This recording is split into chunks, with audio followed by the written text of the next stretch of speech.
Thank you so much, Madam President, for your words of inspiration and really the clear-eyed, piercing analysis. I think we can all agree that the time for excuses is indeed over, and building this security ecosystem, sustaining long-term support for Ukraine, and disentangling from Russian energy other dependencies is absolutely the way forward. I would now like to invite on stage Dr. Maria Golubeva, the founder of the crisis simulation startup Malaise, for a guided conversation with the President, and then hopefully some grilling from the audience. Thank you.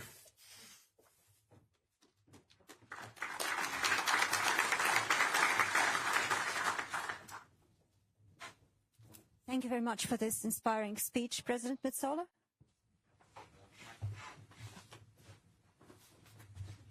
And the first question is not going to, and welcome to the Riga Conference, and the first question is probably not going to come as much of a surprise. We are here in the Nordic Baltic region. It probably plays a special role. So my first question to you is, how do you see the role of the Nordic Baltic region in the security and defense architecture of Europe, especially the security, which is not just territorial defense, also other aspects of it? And both as a region which has a lot to share, the experience to share from being so close to Russia, but also, of course, as beneficiary of the new European security and defense policies. So when I said in my intervention a few moments ago that it took us way too long to realize and listen properly to our colleagues from the Nordic Baltic region, that the threats were clear and they were getting closer and closer. And I say it openly and frankly, and you had Commissioner Kubilius here. I was his colleague in the European Parliament, and I can tell you there were endless moments late at night in debates where Andrius would tell us, you're just spending time on subjects that you should be focused on elsewhere. And I want to say it because I come from a country that is pretty far away from this region, but I'm married to a Finn. So it's also a very domestic conversation for me. I've spent the past 2 decades listening to exactly the same warning that Andrius Kubilius had given us. And it took all those years for Finland and Sweden to join NATO. A long domestic discussion also there as to whether that was the right step to take at the right time. But all it took was an illegal, unprovoked, unjustified invasion in the neighborhood to show that those threats have become real and have become closer. And the leadership that Latvia and the neighboring countries show, not only in putting money where their mouth is, in other words, that you really are the first leader of the pack to say we are going to increase our investment in defense, that we are going to match the GDP requirements of NATO, and that we are going to be at the forefront of saying we need more alliances on drones. We need to have more initiatives in order to help Ukraine, because Ukraine's security is also our security. I can tell you that if it was not for countries like this one, if I were a member of the European Parliament today legislating from a country that is much further away, I would perhaps be thinking, look, is this really a threat for us today? And that is what, thanks to Latvia, we are not in a position. Indeed, and this already leads to the second question. Speaking of citizens in countries that are not so close to the front line, so to say, how do you think can citizens' expectations be managed? We have heard, for example, in the President of the European Commission's State of the Union address about the real socioeconomic problems, especially the housing crisis, other issues. And it is true that citizens in many countries say, well, there should be more money allocated for that. And sometimes question is asked, so why is so much money spent on defense and security? This is something that has to be managed because each of our member states is, of course, a democracy, and elections matter, and the electoral cycle might bring results which would be less than ideal for our common security and our common future together. So how do we manage the citizens' expectations? Well, the reality is that we need to be honest with them and admit that for many years we underspent and gave a false sense of security which wasn't. The reality is also that states of the alliance's commitments were not matched with the demands. That years would pass before commitments entered into effect. That we have developed parallel systems that are more costly than they need to be. That we only used to speak about the defense union as though it was something really far away on another planet. Similarly with the energy union, which came into focus when we had to uncouple very quickly from Russian gas. My point is that one expense in what guarantees the security of our citizens should not be played at the expense of another. Now, how do we do it? Citizens are right to ask that we need to make sure that there's security for all, just as they are right to ask that we need to make sure that we offer affordable and dignified housing for all, that access to free health and education across our continent are pillars that we will always defend and invest in. Now, we're being faced at the European level with big decisions on where we take our next multi-annual financial framework, budget for 7 years. It's always a big discussion as to where our priorities are. But what we have learned is that the current 7-year budget that we're currently sort of living through, wading through with great creativity, without the flexibility, is that what we thought was going to be good when we negotiated this batch absolutely is not fit for purpose today. So at least our eyes are wide open as to when we go into the next negotiation. And those next negotiations are going to have to be underpinned by a phenomenal, I would say, decision, much awaited, that member states' defense expenditure would not trigger the excessive deficit procedure. And that needs to be coupled with economic growth, with strengthening our competitiveness, with us investing more in trade, and with making sure we protect our businesses and our citizens. Is that going to be easy? Absolutely not. But if we don't go back to the very first thing I said, that we need to be honest, then we would be facing an argument where citizens feel further and further away from us and our decisions, and that will only mean elections of movements or systems that threaten the very being of everything we stand for. Thank you very much. And going to the question of citizens and businesses being protected, you have mentioned a lot the need for a more common unified security architecture in Europe. And indeed, there is still a lot of disjointed security infrastructure, especially what concerns the silos. There is the cybersecurity silo, there is the cognitive warfare silo, people who are mostly in charge of tracing and responding to sabotage do not necessarily always immediately share this information with other member states. How do you see the task of the European institutions in making this work together to keep both citizens and businesses more secure for the next couple of years? Of course, lots of steps have been done. The cybersecurity documents that have been adopted, the NIS2, Critical Entities Directive, Cyber Solidarity Act, but probably most people in this room would agree there is space for more work. So how do you see the next steps? Well, absolutely. There is always room for more steps, and we can always be faster. That's why we have reformed internally in the European Parliament in order to adopt legislation faster. We did it for procurement and defense, ammunition production in support of Ukraine, repurposing parts of Europe that could be now, let's say, invested in new types of jobs because of security and defense industry. We need to make cross-border procurement easier. We need to make sure we do not have borders that we've been so, I would say, we worked so hard to remove land borders, but we immediately reintroduce borders for anything else, for our businesses to be able to operate in more than one country, for our young, talented researchers to be able to use those talents in the European Union rather than losing them to other continents. And this all against the space of there is room to build modern, faster, better, also cheaper methods of infrastructure that protect us. Will this be easy? Absolutely not.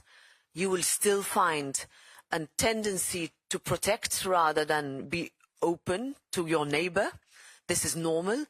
But if the last 5 years, and I would say 5 years because it's been since the pandemic, has shown us is that alone we can't manage.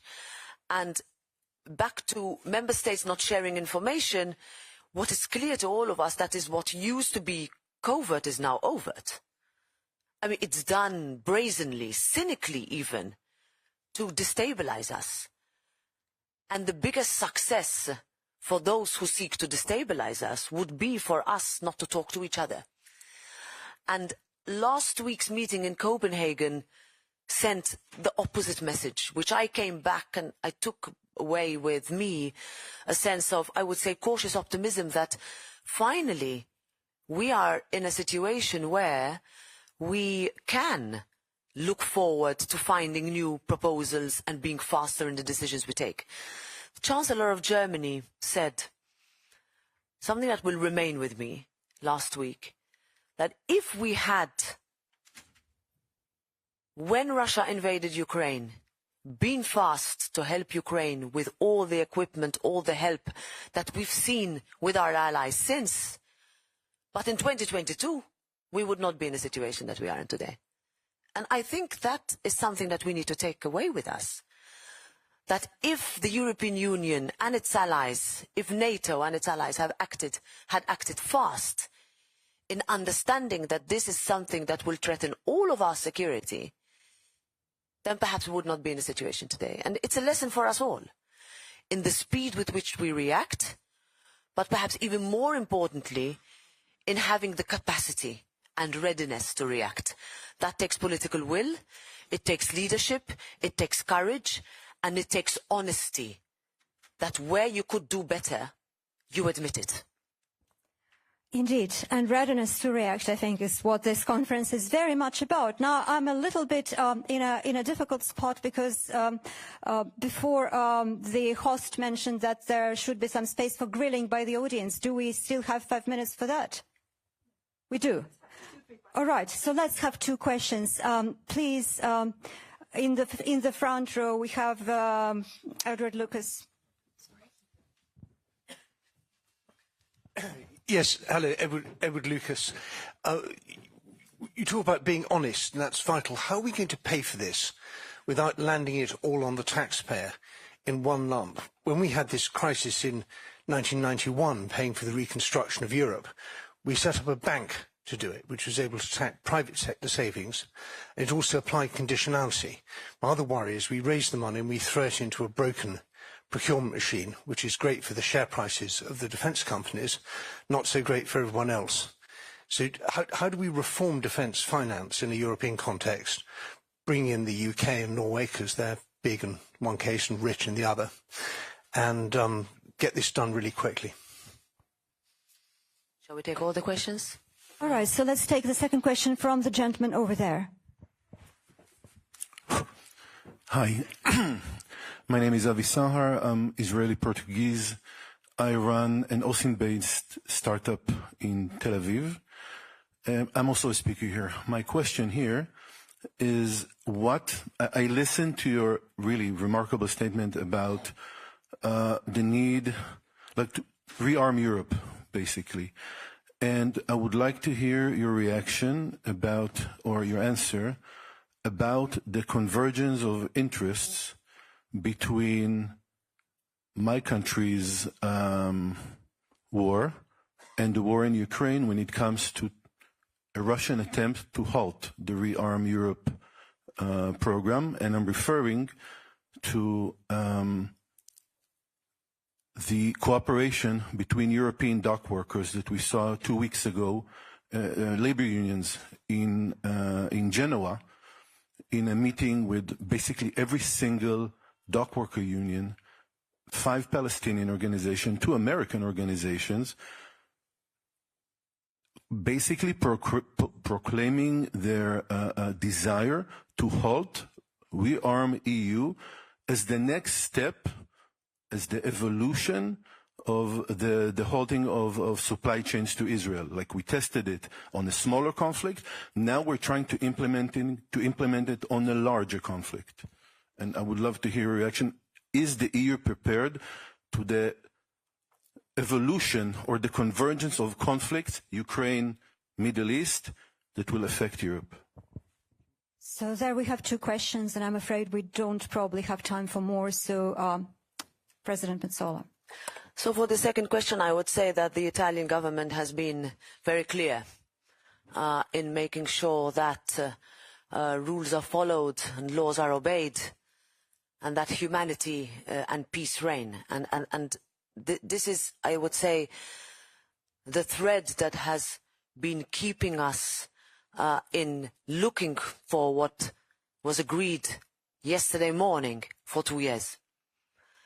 I can tell you that exactly 2 years ago, I was in Israel on the site of the attacks, and those memories have meant that I have been placed it upon my responsibility to make sure that we work for peace in order for us to continue to be able to have an interconnected world.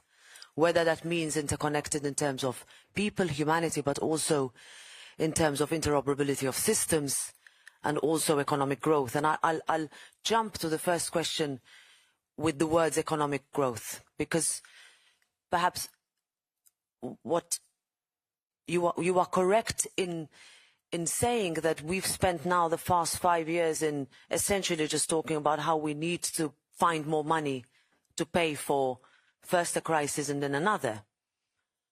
But there has not been at the same time a real push to make sure that we are more agile as economies. And I'm very encouraged by the UK government and the Prime Minister's push for what he calls the coalition of the willing, which is not only a political or a military coalition, but it's also an economic one. If we don't have interoperability between the EU and Norway and the UK, prices will remain incredibly high. If we don't grow our economies, we will continue to lose in the competition with China, India, but also the United States. If we don't make it easy in our continent to start up but then to scale up, we lose our best. If we think that only our products are the best at the expense of people who struggle to pay their hospital bills, their school bills, and their rent, then we're not doing our job. Now, what's the answer to this? Do we turn our back to Ukraine on the basis of this? Absolutely not. What is happening in Ukraine could happen anywhere else.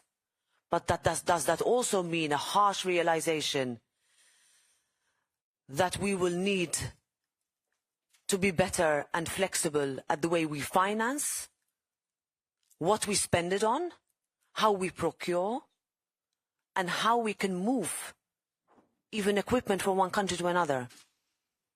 I'll take you back to the very first days of the war, when it took months to move helmets that had been sitting in one member state to Ukraine on the basis of licensing and patenting and essentially movement across what are supposedly non-existent borders. Now, this does not apply to the United Kingdom, but I started by saying that that coalition, that willingness of your government into saying that this is something we are willing to join forces on is what keeps us going too. Because then we know we're doing what is right. And if you know that what you're doing is right and you believe in it, then you need to find the ways to finance it. And there are different options on the table, of course. I referred to immobilized assets. I referred also to the excessive deficit procedure exception for defense spending. All of this difficult, but is an option on the table, which was, I would say, impossible until a year or two ago. And that is something that we need to recognize as willingness to do really whatever it takes for security. Thank you very much indeed, President Metsola, and I hope all agree that this deserves a round of applause. Also, thank you, Maria Golova, for hosting this conversation, and thank you for honesty, and President, thank you for your human aspect.